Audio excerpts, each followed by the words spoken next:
All right, what is going on, y'all? Hope you are doing well in mind, body, and spirit. I'm Craig Aaron's Martin, and I'm super excited to be bringing this conversation, What Men Carry, Part 3, to you all out everywhere. So we're on LinkedIn, we're on, it looks like YouTube, we're on Facebook. So I'll be checking those places just to see how folks are doing.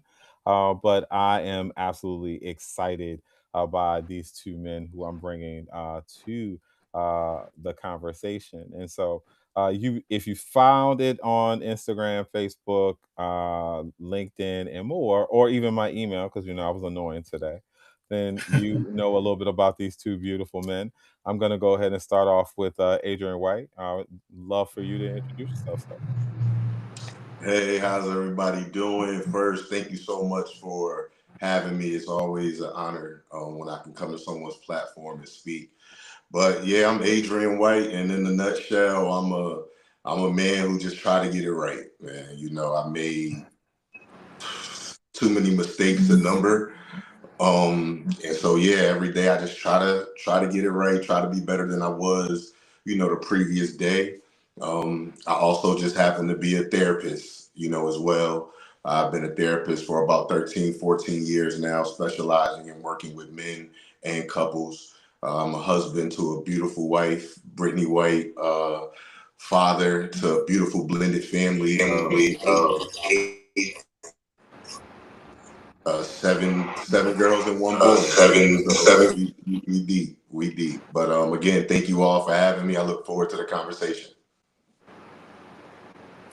All right. Thank you, everyone, for having me here. It's a pleasure to be here as well. I'm just honored to be able to, show up in this forum. I am Alan Michael Chess, but I also go by Professor C. I've been working in direct care with humans, with humans since 2012. We're human first, right? And everything else comes after. But what I like to believe is that my path is the merge of mental health, but also creative expression. So where those lanes kind of meet for the benefit of empowerment, right?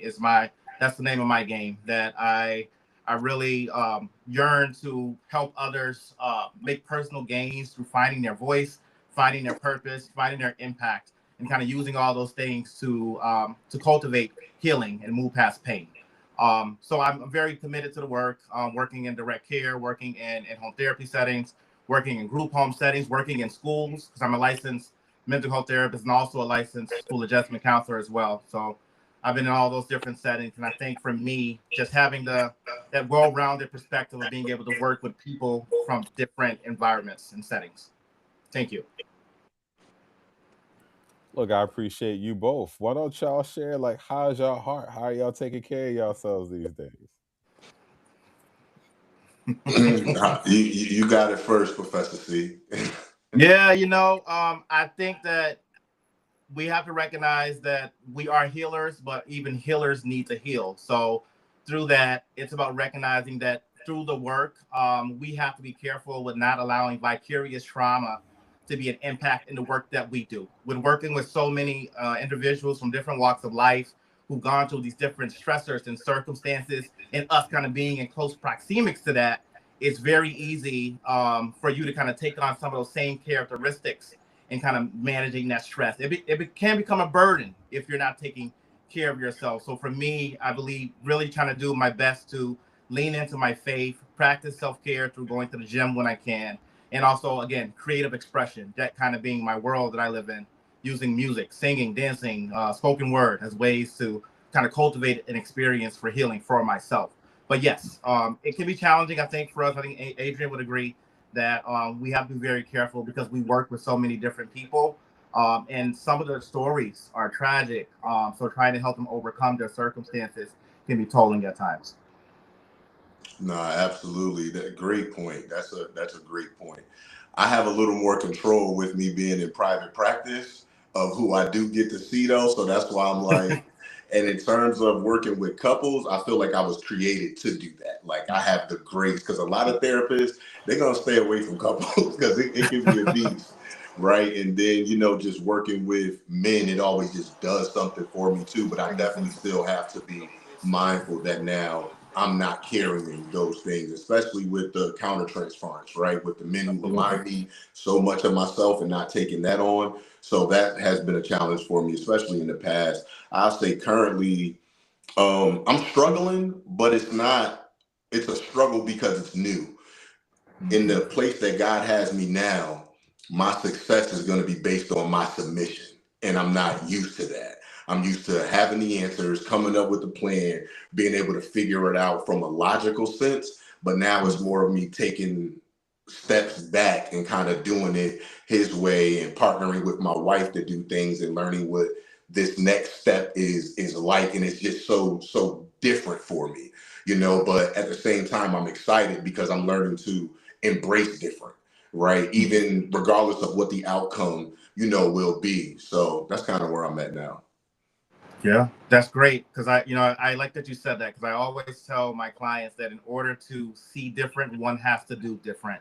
So it's recognizing that what you thought was working before is no longer working. So what path are you willing to take to gain something different than you've seen before? Hey, I'm sorry, listen, I was literally just praying, right before we jumped up here. And I'm like, God, I see you literally have me in a space to where I have to do it how you want me to do it, or I'm not going to be able to manage everything. Like, so we finally here now. I can't wiggle my way out of it, right? Like, I can't Adrian or therapist my way out of this thing no more. This is going to be the only way. Got you. You know what I mean? So you're right on point when you say, hey, we have to start doing things differently if we want to see what those other results look like. Absolutely.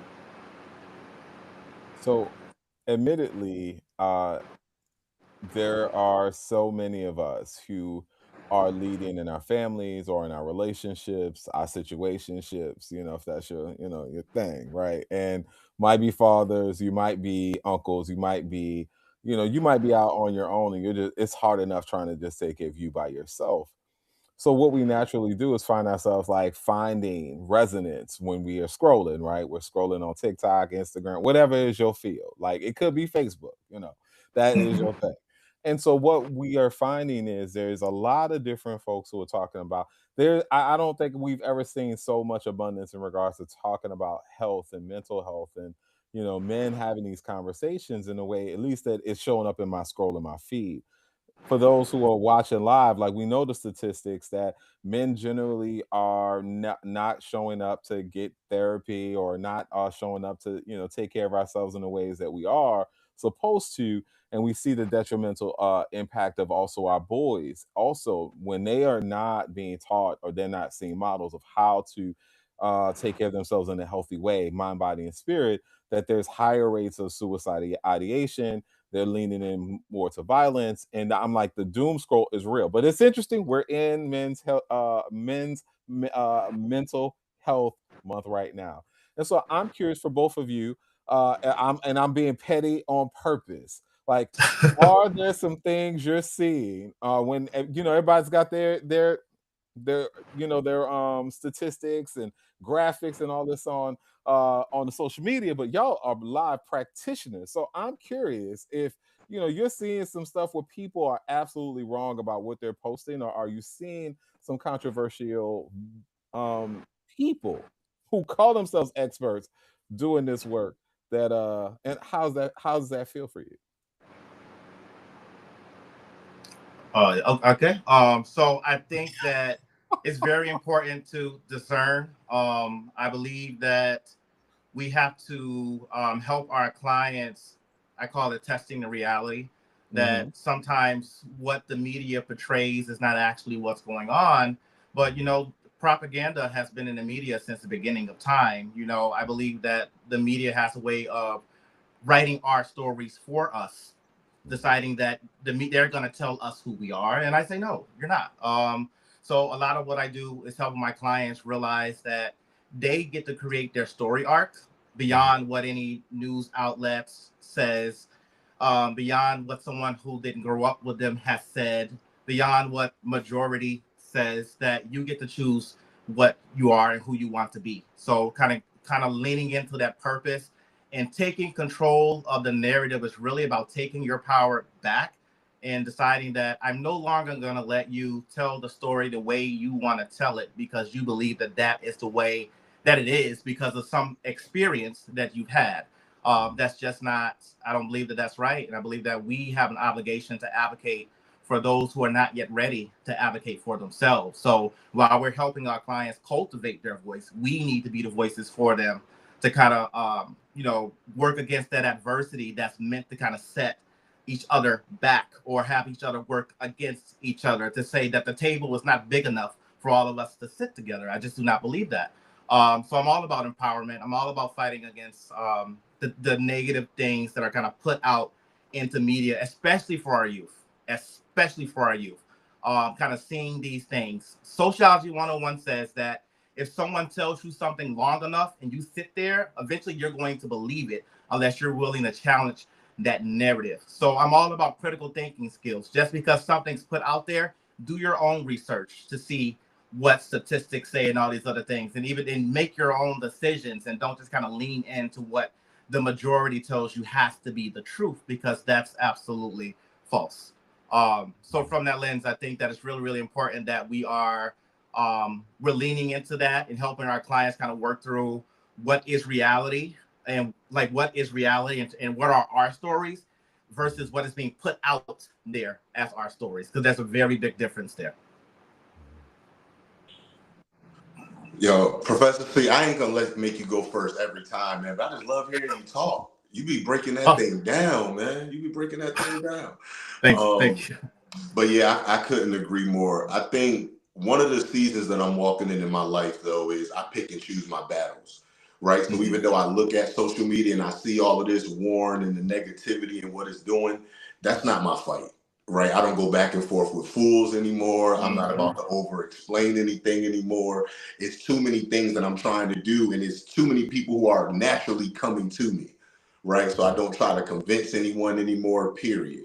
To Professor C's point, it is all about empowerment. I'm big on empowerment. I'm big on educating, right? Once I can get a client to understand that their perspective is everything, but you can choose to shift your perspective.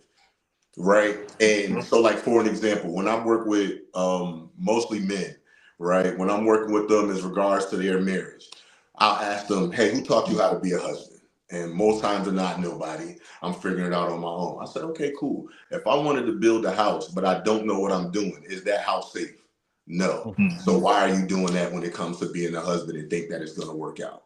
And once that clicks, now they're open to, well, what I need to do. Okay, first, let's do some research, right? Don't just take what I say. I want you to look up different things, look up different modalities and ways of communication. Go do the research. Everything that somebody is successful in life, they had to study for it, or they hired and paid people so they could skip some steps. If you want to be successful in marriage, if you want to be successful in business, if you want to be successful and even figuring out how you spend time with you got to invest in yourself and do it. The other thing is I'm learning that it's so many different worlds within this world, right? I be on podcasts and people are, the men versus women and this and that. And I'm like, I literally don't see that, right? And now I travel, I talk different places. I'm licensed in multiple states.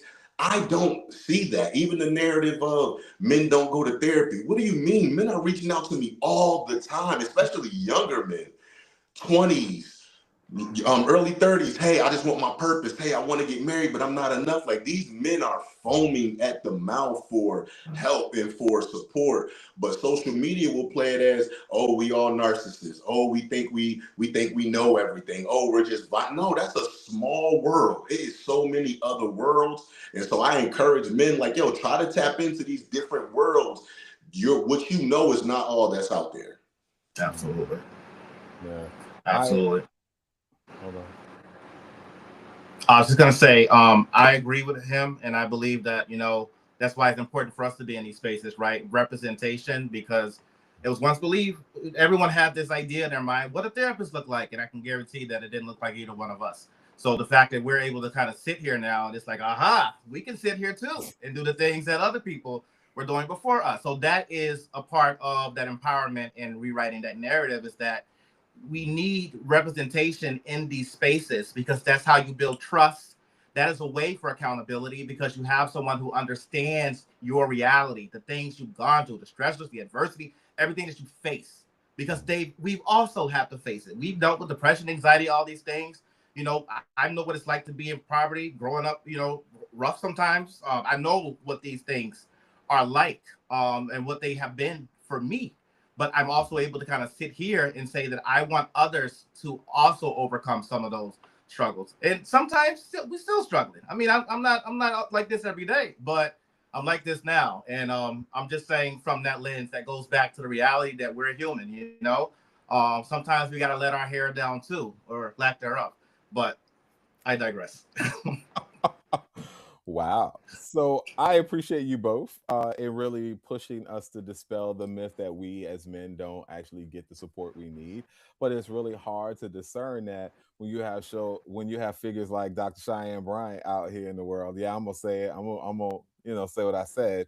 But you think about like the show Today's Conversation. Admittedly, it's one of the shows it's like my go-to on YouTube. I also watch Karamo, lots of Karamo, because what I want to see is the kind of posture of what does healing look like.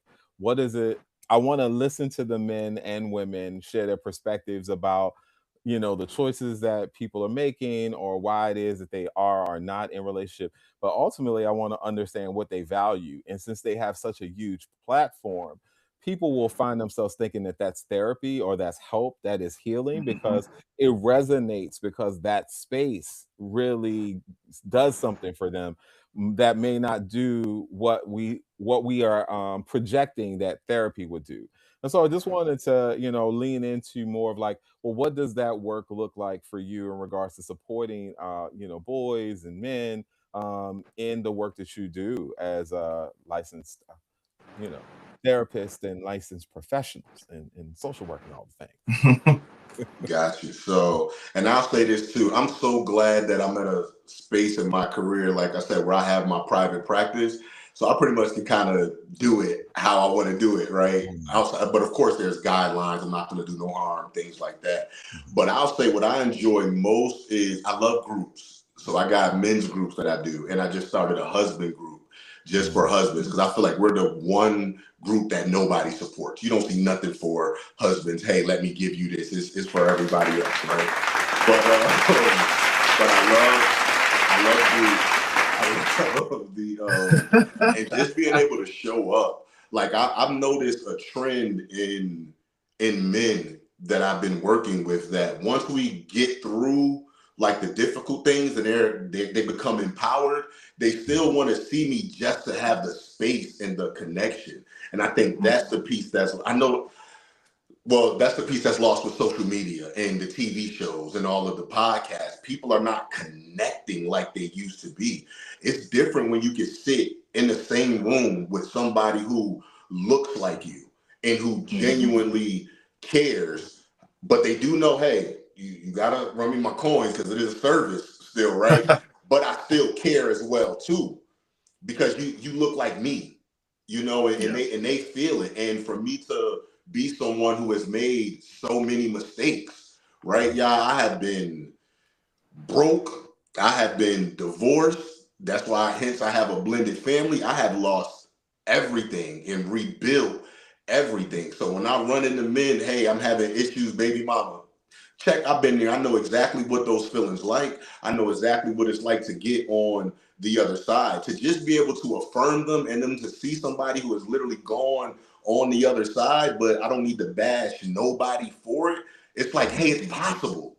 It's possible. It's not just something you're scrolling on a screen or that you're watching and it's like, yeah, I can do that. But then as soon as you leave it, it's not connecting because you're not in the same, space as those people. So, which is the reason why I chose to, get my office and say, hey, no, I'm gonna continue to do in person, right? Even though, hey, I'm getting more virtual stuff. Shoot, let me wait. I don't need no office. I can do this. I'm in my wife's office at the house right now, but I'm like, you know what I'm saying? You can cut that, save that bread, but it's like, no, like people really need connection and to be connected with the right people. And that's not going to always come from the people with the biggest voices.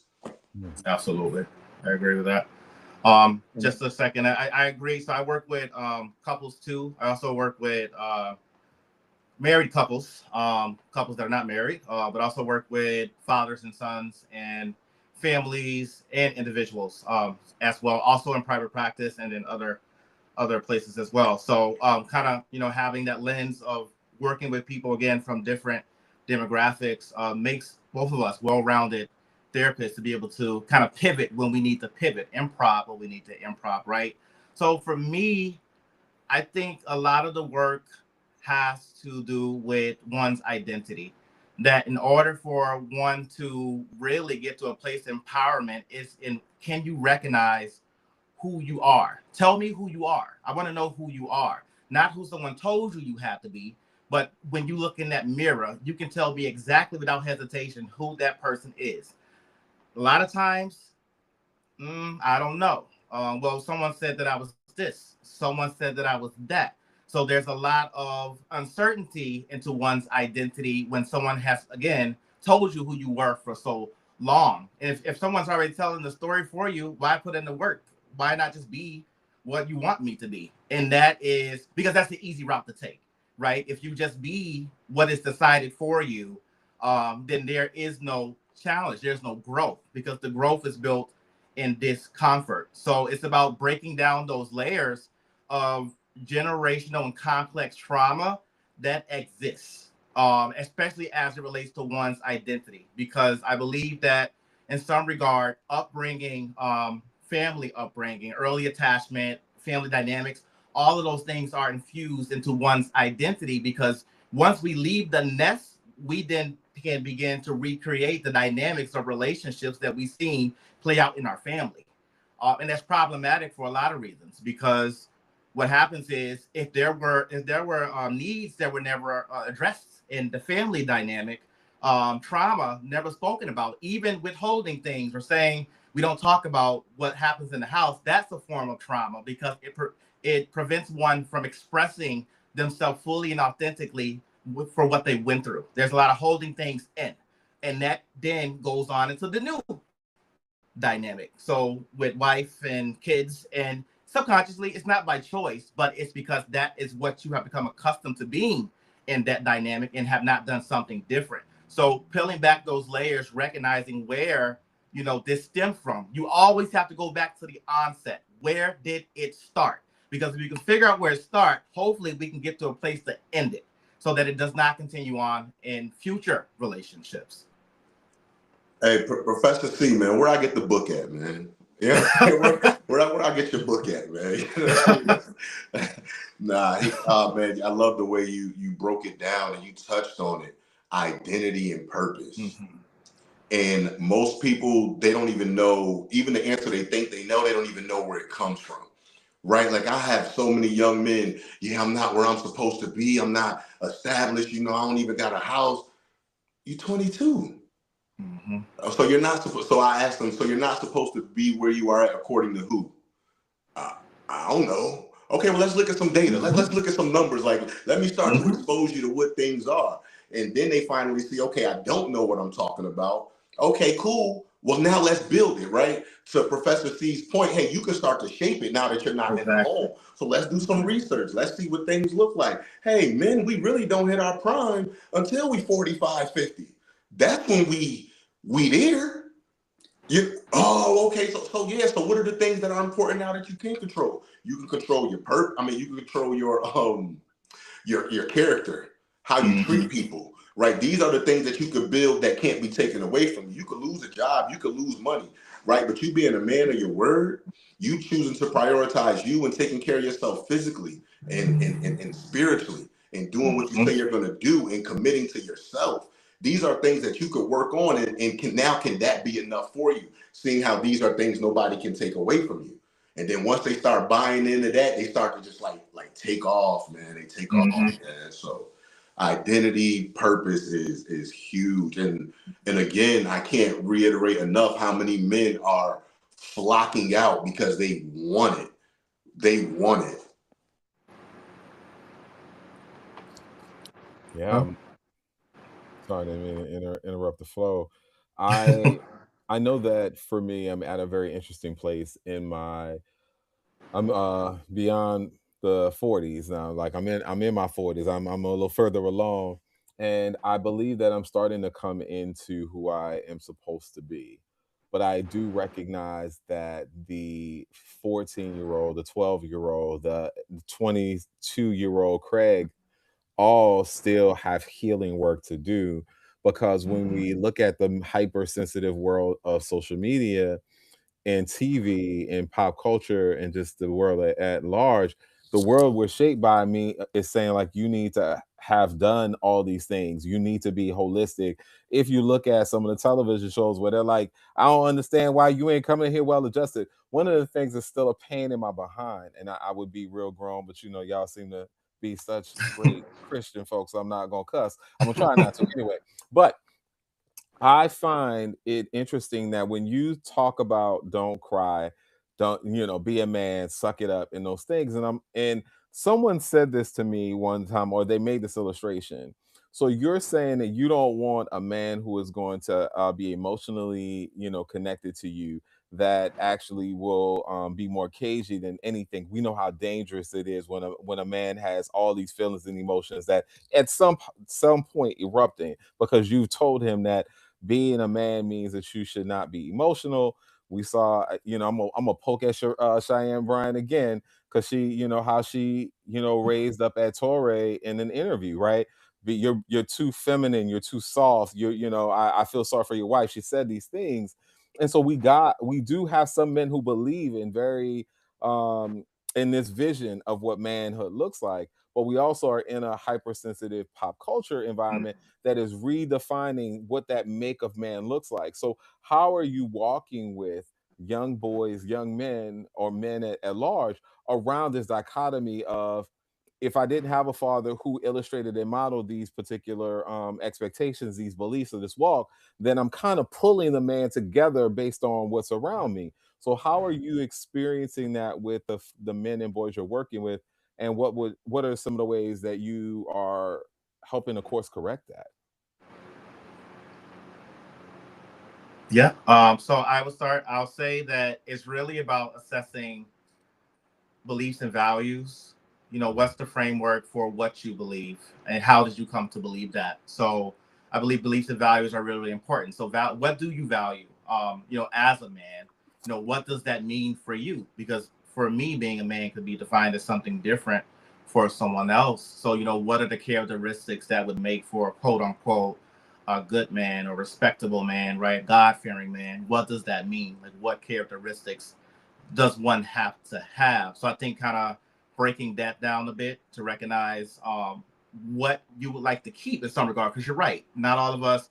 I have a strained relationship with my father, but he was definitely involved, and I also have a stepfather as well. So I've always had a father figure in my life growing up, but in that kind of navigating that, right, having my bio dad and then my stepdad, going through that, I think was challenging a bit growing up. So I think kind of having some clients I work with, kids even, that might be in blended families, or they're adopted, right? Or the uncle or someone is taking on that role, or the grandfather is taking on that role, that there's a different dynamic depending on what the roles are that have been identified in that family. So education surrounding roles that have come up in those dynamics is important as well, right? Like the caretaker, they hate this, but like the black sheep, the golden child, the nurturer, the hero, that all these names kind of come up. So kind of having that framework, and then having clients kind of look at the different descriptors, I think helps them to kind of put two and two together in terms of like what they've seen, and aha, I resonate with that, or I resonate with this. I think it's helpful to kind of use that, so to speak, as a screening to kind of break down some of those things that they would not have been able to explain without a resource. I think that's why, me and Adrian here, it's important that we do have the expertise to be able to pull from resources and bring these things into sessions for our clients, because visuals help. We can talk about it all day, but giving them something that's tangible that they can read after the session, I think is very, very important. Dang, absolutely. But my man don't miss. You need to change your name to Don't Miss. He don't miss, man. He don't miss. But yeah, absolutely. Everything starts with assessing. We want to gather information. We want to get a clear picture and understanding of where they are at, and then try to get them to see where they are at, and then start entering other information to kind of see, to then get them to see, okay, am I okay with where I am at? Now that I'm looking at it from different perspectives. And that again goes back to the empowering and making them aware that, hey, oh, I have options. Oh, so just because I see things this way, it doesn't mean this is like reality or even true. Right. And then from there, I think it can go either way depending on what's needed, because we do need different things. That's where making it individualized, and person-centered, client-centered comes into play. But I think there's a longing in young boys, young men, and even older men, the feeling of being fathered. You have men who are, now we're fathers and we're husbands, right? But we don't know what it's like to be a son, and to have that protection, that love in growing up. And that's a piece of us that needs to heal, but we're not aware of that. We don't even know how that shows up, right? And so since we never had that, now our us wanting to control and overprotect and not trusting, that's skewed. That's why it is so difficult for us to open up, because we didn't have a man to be there where we could be open and do whatever and learn the way that we could learn while still being loved and cared for. And that's even men who've had their father in the home, right? Because a lot of our fathers and grandfathers didn't know how to do it. Now, of course, when I'm working with men, I don't, oh, you're just looking to be for a little bit of fathering, right? Not that I'm your father, but when I recognize that, that's when I will start to maybe shift how I deal with this particular client, with the way that I talk to them, and maybe even more validating, right? Yeah, you messed up, but that's okay, because look at what you did when you did A and you did B and you did C. You know how many men have broken down when I be like, yo, I'm proud of you. When we in the session, I dap them up, I bring them in, yo, I'm proud of you, man. Wow. And right there, we locked in for 10 to 15 minutes, because I ain't gonna kick you out after that. Like, and that's the fathering, that's the approval from somebody who they would, we're all equal, but hey, I'm the expert in the room. And that's what a lot of us are missing. And so when you can give that to a young man early on and they know it's real, that's why, like, when I tell parents, yo, you want to send me your teenager? Cool, it's gonna take a while, because in the beginning we just chopping it up. I need them to trust me. I ain't working on what you want me to work on, mom, dad. We gonna build this thing how we build this thing, and when I feel like we ready. So it's probably I need at least 3-4 months before I even start. And if we can't give me that, take them somewhere else, because I gotta build that bond with them. I gotta find that touch point to where it's like, okay, boom, now we locked in. Now he can go ahead and receive from me, because okay, he ain't just here because my mom and them want me here. And I'm like, hey, why you think you here? My mom and them be tripping. I feel you, man. I remember my mom used to do. What's that? So now we joking because we are acknowledging the differences. But I'm meeting him where he at. I'm letting him know, you ain't here because you in trouble. This could possibly be a good thing. What you want to talk about? I've had sessions. I've been listening to all types of rap music that I don't know what the people be saying. But I'm gonna sit there and vibe with them, and I'm gonna say, now you gotta listen to one of mine. You know what I mean? I'm gonna throw some of that Sam Cooke on him. You know what I mean? Something like that. And he's like, yo, you tripping. But now we actually bonded, and that's the piece. That's that fathering that we didn't really get. Somebody who wants to just bond with us for us and not try to change us or manipulate us or want something from us. Right. Well, right. I wanted to. I'm looking at time. I'm, trying to make sure y'all have dinner or bedtime, like whatever it is you want to do. But we do have a couple of folks who are in the room who might want to, if you feel led, you don't have to. I know y'all, but if you wanted to introduce yourself, there might be something on your spirit. Maybe you want to ask a question, like, I'm gonna leave it to y'all. I know y'all, so nothing but love. Can you guys hear me okay? Without an echo? Fantastic. Adrian, great great point on the fathers and the the bringing up of the being okay to have sort of that emotion. I'll do a quick intro. Byron Garcia, father of 2, divorced, been doing it on my own, had some help for some time, and now I'm doing it alone again. One question well, a question or a comment, I'm not sure which, but do you feel like we're sort of, as we're going into later generations, that we're making it okay for boys and men to say, like, it's okay for you to have emotions, and we're sort of making it okay to ask for help. So that's one of the things that for me, it heartens me because I've done some of my work, um, not only for my children, but also for myself. But I'm wondering what your perspective is in terms of, making it okay for us men to be able to say, you know what, I need help. I don't have all the answers. Let me go to somebody like yourselves, to try to figure these out. So I'll turn it over to you. Okay. And so the question is like, are we making it okay for us to do that more? Yeah, Oh, yeah, just absolutely. generationally. Yeah, absolutely. I think things are really shifting now. My fear is, and this is where I have to catch myself and be mindful of, Adrian, is just because of this is the work that you do. Because now I'm kind of getting tired of the emotions, and I feel we have to start shifting to action. Right now, yeah, you feel great. I'm proud of you. That was a big thing. Now stop letting how you feel dictate how you move and the decisions Right. that you make. That's my. But I'm honestly, y'all, I'm still working with it because I'm like, Adrian, it's not time yet. There's millions of men who still need to hone in on the feelings piece. So don't just start, nah, let's move straight to action. But it is important. And I'm glad you have done the work, Byron. That's a big thing to go from being married with kids and to have to build over. I had to do that. And I tell people it was the worst and best thing ever because I learned that I was broken before I was even married and I really didn't love myself. So I had to go on like that journey and open that up. So shout out to you, man, for continuing to do the work, for continuing to show up. And even though you probably already know this, I encourage you to be patient with yourself. You're literally doing the best you can and still reaching out, asking for help. Like you're the model. You're the model that we need to follow. So shout out to you. Absolutely. And just to second that, I just feel like I always ask others, how are you pouring back into your cup?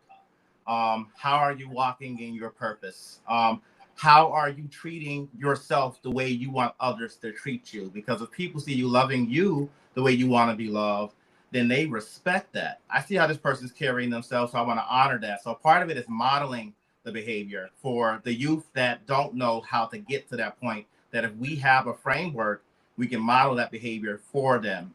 So modeling, right, role playing, but also worthy of life is important. There's three concepts to worthy of life. It's activity fulfillment, it is feelings management, and sense of belonging. So a sense of community. Community matters. There are strengths in numbers, and it really does take a village to cultivate and push someone towards purpose. But you have to find your people, right? The people that resonate with what you believe and how that's going to live out in this world. So I think all of that kind of has to play into it, but it's also recognizing capacity capacity to love yourself, but also capacity to love others. It's recognizing that sometimes the people that we love don't have the capacity to love us the way that we love them. So we have to recognize that if relationships are about give and take, sometimes the give and take is 90-10, 60-40, 50-50, 70-30, that there's always, in some regards, someone's going to be giving more than the other. So love language becomes important, not just with a partner, but I say care language. I say love language, care language. But also, how do you show up and love on the people that you work with? How do you show up and love on the people that you go to school with, that you're in the community with? What does that look like for you? So we're talking about words of affirmation, acts of service, gifts, physical touch, and quality time as the love languages. How do you Love that like you're to focusing on receive the and five give languages. love? They're important. They're very, very important. But it's first, you have to start with how are you showing up and loving yourself? One of the quotes that I've recently heard is that one of the most important relationships that you have is the one that you don't necessarily learn how to do until much later, is that relationship with yourself. Mm-hmm. Because, just like in the airplane, you got to put on your oxygen mask first before you help the person next to you. That's right. That's right. Absolutely.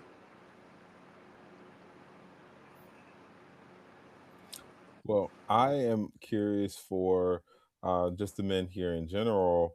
Where are you seeing people do it well in regards to mental health and support, whether or not it's in person or virtually? Where are you seeing people do it well? So, what would be some of your recommendations on this? Might be part of your integrated practice. This might be part of just how you continue to find yourself connected and plugged in. And again, it doesn't have to be a social media like account. It could be very well a practice that you are integrating in your way. And of course, gentlemen, if you want to plug your genius, feel free. Okay, like where we do our work, you're asking? So my question is, in essence, what are some of your common recommendations for folks who Okay. you're working with? Yeah. Yeah, I mean, I think for self-care, I tell people that don't ever look at us, please don't look at us as fixers. That's not our job. We're not here to fix, but we are here to guide. I'm gonna lead you to the water, but you decide to drink it. I don't have a horse in the race. It doesn't mean that I'm not caring about your journey. It just means that I'm sitting in the back seat with my pom-poms, like, go you, but you're driving that car. So essentially, it's really about helping clients first recognize that behaviors that they want to modify are going to be changed over time. There's no overnight remedy from getting from pain to healing. It is a journey, and there's going to be some setbacks in that journey. So first is recognizing that if we use a harm reduction model, gradually over time, we're getting to healed. We're getting there, but it's going to take some time. So I think for me, I use a lot of dialect. I'm a dialectical behavioral therapist, DBT. So I use a lot of that in my practice for my clients that have intense emotions and things kind of going on. Yeah, I mean, I can't think of anything else. I would just say that I offer a lot of resources in terms of activities as well. I feel like activities are really, really big for sense of belonging is important for men. Sense of belonging. Find your communities, get involved in whatever that is. That is definitely going to be super important to your healing because whatever you do outside of therapy that provides some sense of fulfillment should correlate with the work that you're doing in therapy. They should be working side by side together, like the Power Rangers building the dinosaur at the end, fighting the big monster. That's self-love. Yeah. Yeah, and so it's rare that I will give somebody a recommendation, right? First you got to go find it. We got the internet, we got Chat GPT. Punch in there and look at some things, right? Because I'm trying to teach you how to solve problems, not solve them for you. Right. So if you like, well, hey, how do I go about, what are some things I could do? Do me a favor right quick. Jump on Chat GPT, Google. I want you to look for some things that you might like doing and then come back and then let's explore that. Well, hey, you got any books or something I know? Hey, jump on Chat GPT or reach out to some people and find some books and then you come back to me with something. And depending on what you find, what you think will work, what you think is not working, something you may have it, then I'll give you a recommendation off of that. But you got to put in some work. You got to make more of an investment up front before I'm about to just give you everything. And now you using up the resources and you ain't even dedicated. I need to see you got some skin in the game before I start giving you access to certain things. Now, if it's somebody who's reaching out to me in the North Carolina area though, hey, I need a black male therapist. Black male therapist in Charlotte, right? That's literally a nonprofit that Guy Maurice put together. I'm actually on the board there, a black male therapist.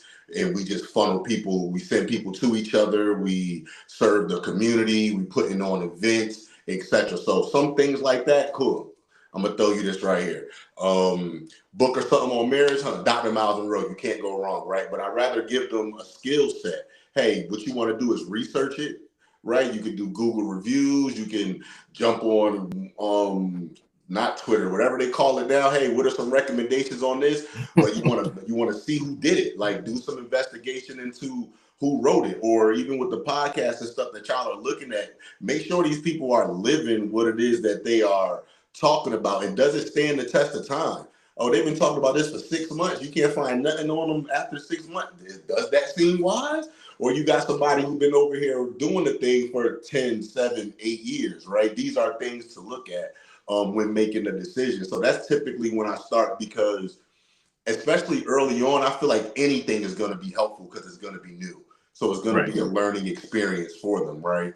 Hey, if you struggling with depression and anxiety, there's a million books that can help at least get us started on that journey. So I think it will be more beneficial to get them diving and looking and researching and knowing how to test things and improve their decision making. I think that piece goes a further way. If I could add my layperson's approach to this, the one thing that I would say, like, in sort of piggybacks on what the two of you gentlemen have been saying, is like, find your tribe. Find somebody that like you can lean in. I was blessed enough to find Craig at a critical point in my journey. And find somebody that you can trust, and like, you know, this is one of those points where vulnerability and asking for help and saying, like, you know what, this is what I'm feeling. Having that connection, and that connection, building that tribe is absolutely essential, because nobody can do it alone. And don't be afraid to ask for help, would be my recommendation. I want to say one last thing, because I was gonna mention it when Professor C was talking, but then Byron, you brought it back up, and I wanted to. This is gonna be like my final point, my final thought, right? Stop seeking love from the people who don't want to give it to you, and it goes back to your tribe. Everybody, I'm a firm believer. I stand on it. We're gonna stamp it and say it's a fact. There are people who are meant to love you and support you unconditionally. Find them. And just because there are people who don't, who use you, who abuse you, that does not determine your value. Keep looking, because once you find those people, life changes, and it's out there for everyone. Please, y'all, stop wanting people to love you who were not meant to, and find the people who will love you genuinely right where you are. Yeah, not everybody likes tea, but some people do. Absolutely. And what I will say is that you get to recognize, well, you can work with us in recognizing the things that you can control and what you can't control. And that is a journey, right? That you don't come to recognizing those things overnight either. But hopefully you get to a place, if we go back to what I said earlier, creating your story arc, that do you want to be the hero or the villain in your story? Do you choose love or do you choose hate? Do you recognize that you are not your circumstances? You are not your trauma. Those things are not your identity. They are stepping stones to get you to growth. So from that standpoint, those things, adversity becomes a chapter in your book and not the whole story.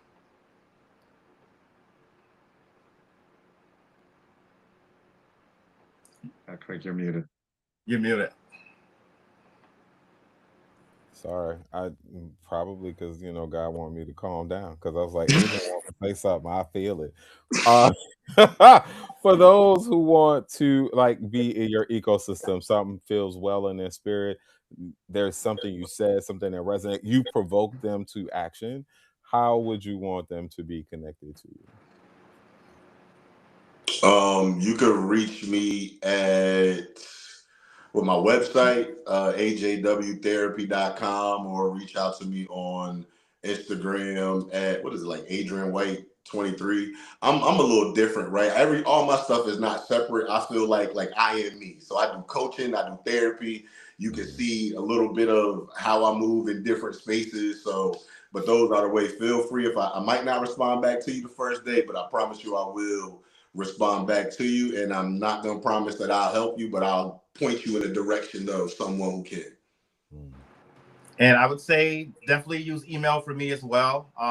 First, I'm gonna give you three. First email is A, as in the first letter of my name, Alan. A Chest, my last name, CHEST, 89@gmail.com, or Chest Alan Michael at gmail.com, or PC Mental Movements at gmail.com. Those are the three emails that I can be reached up. And I'll make sure everybody get y'all information. And uh, Alan Michael, specifically, you just did a Father's Day poem that I'm going to be sending out and sharing with Oh, all the okay. community that's coming Got up. it. Yes, Got it. yes. And super excited. Adrian, I'm like, you like I've gotten a whole lot more beautiful energy from you today, and just, hearing your passion 10 toes deep on the things that matter. Appreciate the fact that you are a man who, divinely is working with folks to stay in union and stay in relationship as well. And I think that that is powerful work. We don't see many men doing that work, and it's so important and critical, because I really do wonder how many of us feel heard and seen if we are. And I'm not generalizing, I have a curiosity about that, right? How well do we feel seen and heard? But I feel loved in this space. We're gonna close out with one word for the people. What is it that you are gonna take with you in your spirit today? One, I'll give you up to 5 words, so you might have a whole phrase.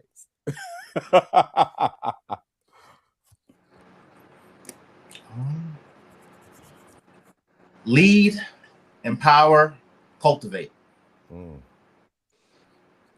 Dang, that was good. You made me forget my words.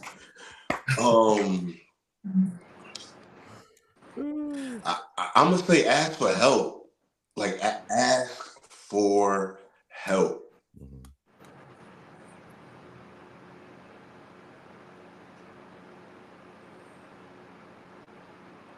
Byron, you got something you want to share with the world? I guess I would say learn, grow, life more abundant. There's 5. All right. And for you, Awesome. and I'll just share, always love your brave. That's it. It's Well, fire. gentlemen, I appreciate y'all. I send so much love and light. I am excited to be in community with you, and excited to be making sure that folks in my community, my network, know that there is so much light in both of you. You're incredible gifts to our world. Glad that you said yes. And I am hopeful and prayerful and excited that people will receive this when they need it, and that they may get the kind of healing that they need, and maybe they choose to be in community with you as well. And for one of the best men I've ever had in my life, and taught me how to do all kinds of really interesting manly things that are pretty awesome out in other countries, and someone who has been beautifully serendipitous. I'm glad he joined as well. Oh Lord, yes, South Awesome America, stories. Central America was beautiful. All right, well, thank y'all so much for folks who are live. Thank y'all for staying as long as you did. We are going to send all of this out to the ether, so you'll see it soon. Please make sure you are connected to all of these beautiful men. And if there's anything you need, feel free to reach out. Otherwise, love your